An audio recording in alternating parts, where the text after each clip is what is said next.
Un libro, una voz, presenta.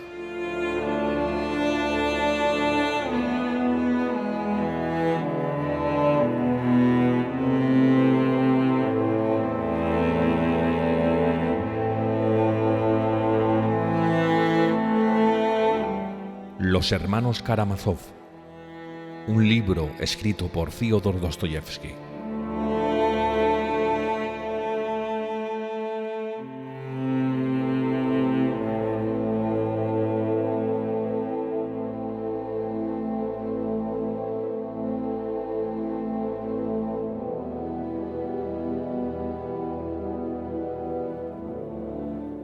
Narrado con la voz de Miguel Ibars. 5. Así sea. El Starets había estado ausente unos 25 minutos. Eran más de las 12:30 y aún no había llegado Dmitri Fyodorovich, por quien se había convocado la reunión. Ya casi se le había olvidado. Cuando el Starets reapareció en la celda, encontró a sus visitantes enzarzados en una conversación animadísima en la que participaban especialmente Iván Fyodorovich y los dos religiosos. Miusov intervino con calor, pero con escaso éxito. Permanecía en un segundo plano y apenas se le contestaba, lo que le producía una creciente indignación. Antes había librado un combate de erudición con Iván Fyodorovich y se rebelaba ante cierta falta de consideración que había advertido en el joven. «¿Yo?», se decía, «estoy al corriente de todo lo que hay de progresista en Europa, pero esta nueva generación nos ignora por completo». Fyodor Pavlovich, que se había jurado permanecer de espectador sin decir nada, guardaba silencio, observando con una sonrisita sarcástica a su vecino Piotr Alejandrovich, cuya irritación le producía gran regocijo. Hacía rato que acechaba el momento de desquitarse y al fin encontró la ocasión. Se inclinó ante el hombro de su vecino y le dijo a media voz: «¿Por qué no se ha marchado usted después de la anécdota del santo en vez de quedarse con esta ingrata compañía? Sin duda, usted, sintiéndose ofendido y humillado, ha permanecido aquí para demostrar su carácter y no se irá sin demostrarlo». «No empiece otra vez o me voy ahora mismo». «Usted será el último a marcharse», le dijo Fyodor Pavlovich. Fue en ese momento cuando llegó el Starets. La discusión se interrumpió, pero el Starets, después de volver a ocupar su puesto, paseó su mirada por los reunidos como invitándoles a continuar. Alyosha, que leía en su rostro, comprendió que estaba agotado. A causa de su enfermedad, su debilidad había llegado al extremo de que últimamente le producía desmayos. La palidez que anunciaba estos desvanecimientos cubría ahora su semblante. En sus labios tampoco había color, pero era evidente que no quería disolver la asamblea. ¿Qué razones tendría para ello? Alyosha lo observaba atentamente. El padre bibliotecario dijo, señalando a Iván Fyodorovich: «Estábamos comentando un artículo sumamente interesante de este señor. Tiene puntos de vista nuevos, pero la tesis parece tender a dos fines. Es una réplica a un sacerdote que ha publicado una obra sobre los tribunales eclesiásticos y la extensión de sus derechos». «Sintiéndolo mucho», manifestó el Starets mirando atentamente a Iván Fyodorovich, «no he leído su artículo, pero he oído hablar de él». El padre bibliotecario continuó: «Este señor enfoca la cuestión desde un punto de vista interesantísimo. Al parecer, rechaza la separación de la Iglesia y el Estado en este terreno». «Muy interesante, en efecto», dijo el Starets a Iván Fyodorovich, «pero ¿con qué argumentos defiende usted su opinión?» Iván Fyodorovich le respondió no con un aire altanero y pedante, como el que Alyosha recordaba haberle oído emplear el mismo día anterior, sino con un tono modesto, discreto, franco. «Yo parto del principio de que esta confusión de los elementos esenciales de la Iglesia y el Estado, considerados separadamente, subsistirá siempre, aunque afecte a algo irrealizable, ya que descansa sobre una mentira. Un compromiso entre la Iglesia y el Estado en ciertas cuestiones, como la justicia, por ejemplo, es, a mi juicio, completamente imposible. El sacerdote al que respondo en mi artículo sostiene que la Iglesia ocupa en el Estado un puesto determinado, definido. Yo le contesto que la Iglesia, lejos de ocupar simplemente un lugar en el Estado, debe absorber al Estado enteramente y que, si esto hoy es imposible, por lo menos debería ser el objetivo principal del desenvolvimiento de la sociedad cristiana. «Eso es perfectamente justo», declaró con voz enérgica y nerviosa el padre Paisius, religioso erudito y taciturno. «Eso es ultramontanismo puro», exclamó Miusov, poniendo una pierna sobre la otra, con un movimiento de impaciencia. «No hay montes en nuestro país», dijo el padre José dirigiéndose al starets. «Este señor refuta los principios fundamentales de su adversario, que cosa digna de mención es un eclesiástico. Y aquí esos principios. Primero, ninguna asociación pública puede ni debe atribuirse el poder ni disponer de los derechos civiles y políticos de sus miembros. Segundo, el poder en materia civil y criminal no debe pertenecer a la Iglesia, pues es incompatible con su naturaleza de institución divina y agrupación que persigue un fin religioso. Y tercero, la Iglesia no es un reino de este mundo». «Todo esto es un juego de palabras indigno de un eclesiástico», dijo el padre Paisius sin poderse contener. «He leído la obra que usted refuta», añadió volviéndose hacia Iván Fiodorovich, «y quedé sorprendido ante la afirmación de ese sacerdote de que la Iglesia no es un reino de este mundo. Si no fuera de este mundo, no podría existir en la tierra. En el Santo Evangelio, la expresión «no de este mundo» está empleada en otro sentido. No se debe jugar con estas palabras. Nuestro Señor Jesucristo vino precisamente a fundar la Iglesia en la tierra. El reino de los cielos no es, desde luego, un reino de este mundo, pero en el cielo solo se entra por medio de la Iglesia, que está fundada en la tierra. Por lo tanto, los juegos de palabras sobre estas cuestiones son inadmisibles e indignos. La Iglesia es verdaderamente un reino, su destino es reinar, y, al fin, este reino se extenderá por todo el universo, así se nos ha prometido. Se detuvo de pronto, como conteniéndose. Iván Fiodorovich, después de haberle escuchado atenta y cortésmente, y con toda calma, continuó dirigiéndose al starets en el mismo tono sencillo de antes. «La idea esencial de mi artículo es que el cristianismo, en los 3 primeros siglos de su existencia, se condujo en el mundo como una iglesia y, en realidad, no fue otra cosa. Cuando el Estado romano pagano adoptó el cristianismo, se incorporó a la Iglesia, pero siguió siendo un Estado pagano en multitud de atribuciones. En el fondo, esto era inevitable. El Estado romano había heredado demasiadas cosas de la civilización y la sagacidad paganas, entre ellas las bases y los fines mismos del Estado. Era evidente que la Iglesia de Cristo, al introducirse en el Estado, no podía suprimir nada de sus propias bases, de la piedra sobre la cual descansaba. Tenía que ir hacia sus fines, firmemente señalados y establecidos por Jesucristo. Uno de estos fines era convertir en Iglesia, regenerándola, el mundo entero y, en consecuencia, el Estado pagano antiguo. De este modo, y atendiendo a sus planes para el futuro, la Iglesia no debe buscar un puesto determinado en el Estado, como toda asociación pública o como una agrupación que persigue fines religiosos, para emplear los mismos términos del autor cuyas ideas refuto, sino que todo el Estado terrestre debería convertirse en Iglesia o, por lo menos, renunciar a todos sus fines incompatibles con los de la Iglesia. Esto no humilla, no reduce el honor ni la gloria de ningún gran Estado, ni tampoco la gloria de sus gobernantes, sino que los lleva a dejar el falso camino, todavía pagano y erróneo, y seguir el camino justo, el único que conduce a fines eternos. Por eso el autor del libro sobre las bases de la justicia eclesiástica hubiera procedido certeramente si, al exponer y proponer estas bases, las hubiera considerado únicamente como un compromiso provisional, todavía necesario en nuestra época pecadora e imperfecta. Pero desde el momento en que el autor osa declarar que las bases que propone, algunas de las cuales acaba de enumerar el padre José, son primordiales, inquebrantables, permanentes, se opone al destino santo e inmutable de la Iglesia. Esto es lo que expongo en mi artículo. Dicho de otro modo, continuó el padre Paisius, recalcando las palabras, que ciertas teorías que no se han abierto paso hasta nuestro siglo XIX afirman que la Iglesia debe convertirse, regenerándose en Estado, pasar de una posición inferior a otra superior, dejándose absorber por él, después de haber cedido a la ciencia, el espíritu de la época, a la civilización, Si se niega a esto, solo tendrá un papel insignificante y fiscalizado dentro del Estado, que es lo que ocurre en la Europa de nuestros días.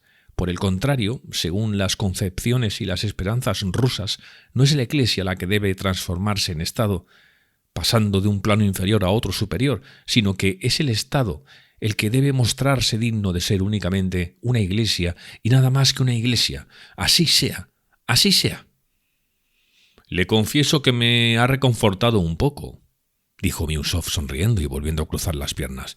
Por lo que he entendido, habla usted de la realización de un ideal que no se cumplirá hasta fecha muy lejana, hasta la vuelta de Cristo. Esto es todo lo que ustedes desean, la utopía de la desaparición de las guerras, de la diplomacia, de las casas de banca, etc. Algo que se parece al socialismo. Yo creía que hablaban en serio, de cosas inmediatas, que desde hoy mismo la Iglesia iba, por ejemplo, a juzgar a los criminales, a condenarles al látigo, al presidio e incluso a la pena de muerte. Iván Fiodorovich repuso pausadamente. Si hubiera solo tribunales eclesiásticos, la Iglesia no enviaría a nadie a presidio ni a la horca. El crimen y el modo de considerarlo se tendrían seguramente que modificar. Esto se habría de hacer poco a poco, no de golpe, pero lo más rápidamente posible. ¿Habla usted en serio?, le preguntó Miusov mirándole a la cara. Si la Iglesia lo absorbiera todo, excomulgaría al criminal y al desafecto, dijo Iván Fiodorovich. Pero no cortaría cabezas. ¿Qué sería del excomulgado, me quiere usted decir? Pues no quedaría separado solamente de los hombres, sino también de Cristo. Con su crimen no se habría rebelado únicamente contra la humanidad, sino también contra la Iglesia de Cristo. Bien mirado, así sucede ya. Lo que ocurre es que la conciencia del criminal de hoy se desvía, diciéndose: he robado, pero no me he rebelado contra la Iglesia. Yo no soy enemigo de Cristo. Esto es lo que suele decirse el criminal de hoy. Pero cuando la Iglesia haya sustituido al Estado, el criminal le será difícil hablar así, a menos de que vaya contra la Iglesia imperante en todo el mundo. Entonces tendría que decir: todos están equivocados, todos se han desviado del buen camino, su Iglesia es falsa, solo yo, ladrón y asesino, soy la verdadera Iglesia cristiana. Es una posición difícil de mantener, pues requiere condiciones extraordinarias, circunstancias que solo existen excepcionalmente.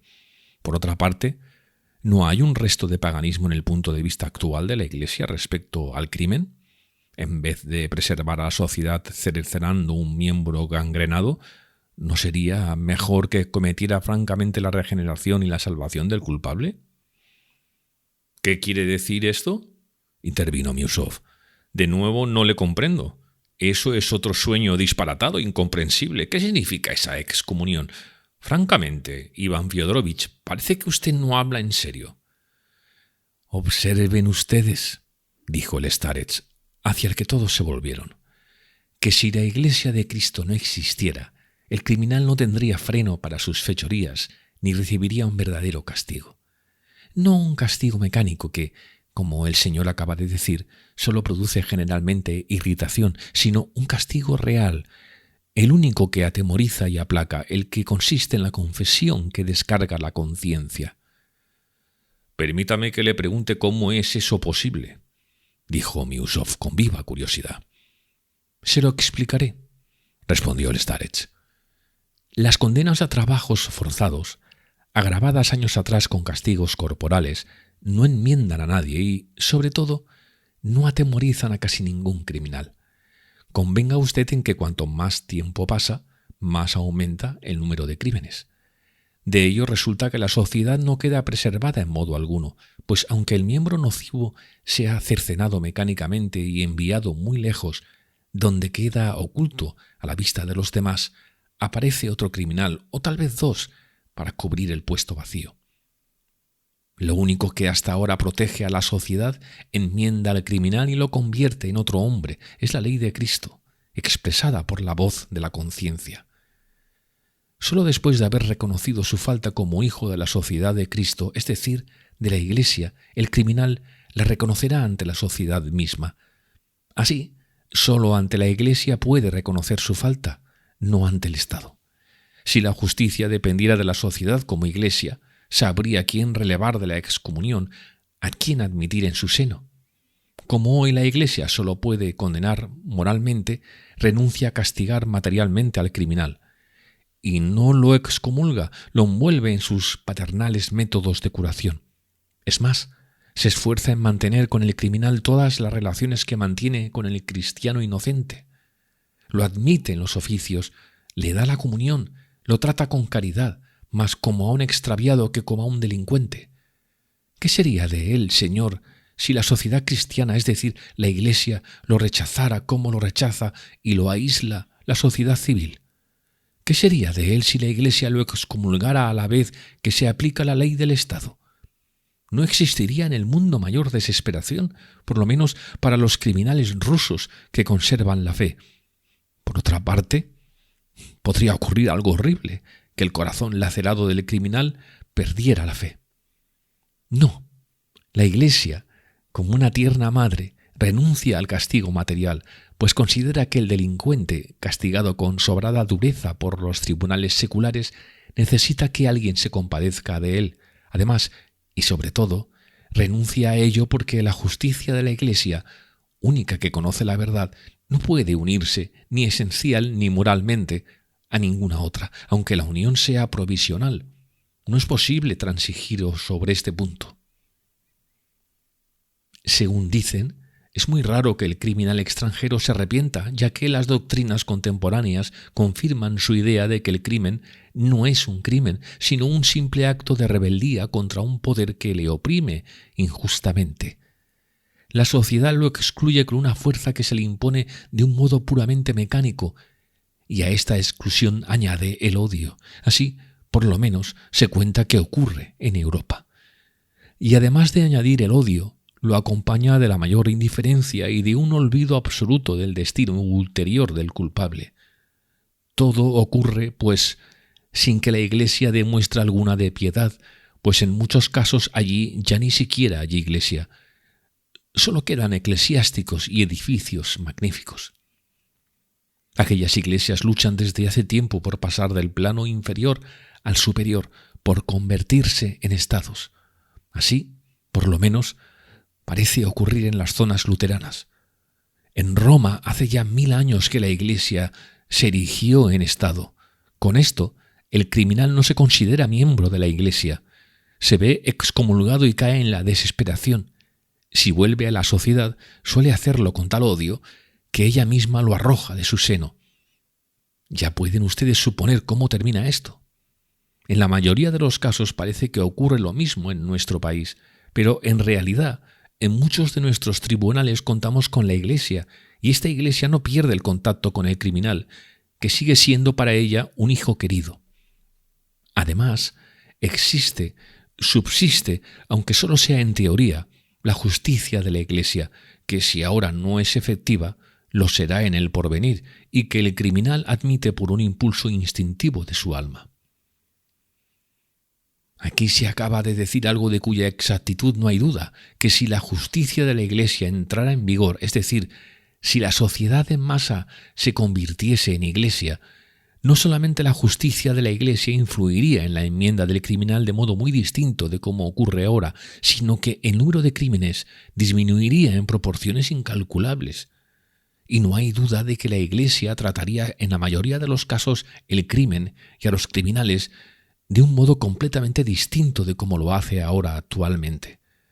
Atraería a ella al excomulgado, prevendría los propósitos criminales, regeneraría al caído. Y el Starets terminó con una sonrisa. Verdad es que la sociedad cristiana no está todavía cerca de conseguir esa posición. Solo reposa sobre 7 justos. Pero como estos no desfallecen, esperan tranquilamente la transformación absoluta de asociación casi pagana en la Iglesia única, universal y reinante. Así ocurrirá, aunque dentro de muchos siglos, pues está predestinada a ello.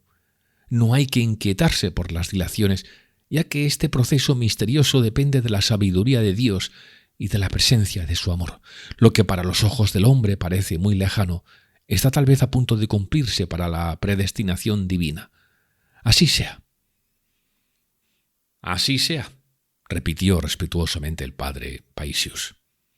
Es extraño, Sumamente extraño, dijo Miusov en un tono de indignación reprimida. ¿Qué es lo que le parece extraño?, preguntó el padre José. Se lo diré francamente, exclamó Miusov con una agresividad repentina. ¿Qué significa todo esto? Se elimina el Estado para poner en su lugar a la Iglesia. Esto es ultramontanismo elevado al cuadrado. Ni Gregorio VII hubiera tenido una idea semejante. Su interpretación es completamente errónea, observó severamente el padre Paisius. No es la Iglesia la que se convierte en Estado. Fíjese bien. Esto es el sueño romano, la tercera tentación del demonio. Por el contrario, es el Estado el que se convierte en Iglesia, el que se eleva hasta ella y llega a ser una Iglesia sobre todo el mundo. Esto es diametralmente opuesto a Roma, al ultramontanismo, a la interpretación de usted. Esto es la misión sublime reservada a la ortodoxia en el mundo entero. Esta estrella empezará a resplandecer en Oriente. Miusov guardó un silencio significativo. De toda su persona emanaba un algo de extrema dignidad. En sus labios apareció una sonrisa de indulgencia. Aliocha lo observaba con el corazón palpitante. La conversación le había impresionado profundamente. Su mirada tropezó con Rakitine, que permanecía inmóvil y escuchaba atentamente, con la cabeza baja. Del vivo color de su tez, Aliocha dedujo que estaba tan impresionado como él, y sabía el motivo. «Permítanme, señores, que les refiera una anécdota», empezó a decir Miusov con una gravedad presuntuosa. Hallándome en París tuve ocasión, después del golpe de estado de diciembre, de visitar a uno de mis conocidos, personaje importante que entonces estaba en el poder. Era un individuo sumamente curioso que, sin ser del cuerpo de policía, dirigía una brigada de agentes políticos, puesto de gran importancia. Aproveché la ocasión para hablar con él y satisfacer mi curiosidad. Fui recibido como subalterno que presenta un informe y, al ver que yo estaba en buenas relaciones con su jefe, me trató con una franqueza relativa, es decir, con más cortesía que franqueza, como es costumbre en los franceses, en lo que influyó mi calidad de extranjero. Pero yo le comprendí perfectamente. Entonces se perseguía a los socialistas revolucionarios. Prescindiendo del resto de la conversación, les transmitiré una observación sumamente interesante que se le escapó a aquel caballero. No tenemos demasiado a todos esos socialistas, anarquistas, ateos y revolucionarios. Los vigilamos y estamos al corriente de todos sus movimientos, pero hay entre ellos un grupo especial, por fortuna poco numeroso, que nos inquieta de verdad, el de los que creen en Dios a pesar de ser socialistas. Es una agrupación francamente temible. El socialista cristiano es mucho más peligroso que el socialista ateo. Estas palabras me impresionaron entonces, y ahora ustedes me las han recordado. Es decir, que nos la aplica usted a nosotros porque nos considera socialistas, ¿no es eso?, preguntó sin rodeos el padre Paisius. Pero antes de que Piotr Alejandrovich acertara a responder, la puerta se abrió y entró Dmitri Fyodorovich, que llegaba con gran retraso. Como ya no se le esperaba, su repentina aparición produjo cierta sorpresa.